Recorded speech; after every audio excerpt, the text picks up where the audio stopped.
Hi. Welcome to the channel. My name's Techie Brekkie and this is how to vocal chop. Let's jump straight into it. First we want to drag the sample over below the tracks and go down and choose Quick Sampler Optimized. Now we can chop up the audio.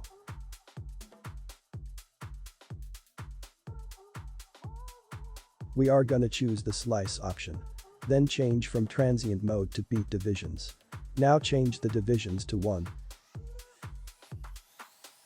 Every beat is now a chop.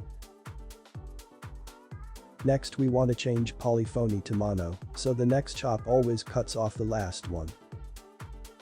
Turn the volume up. Now we can increase the attack to create smoother transitions.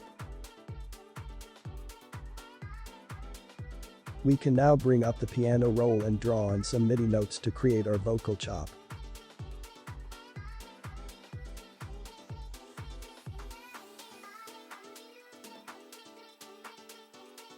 Let's have a listen.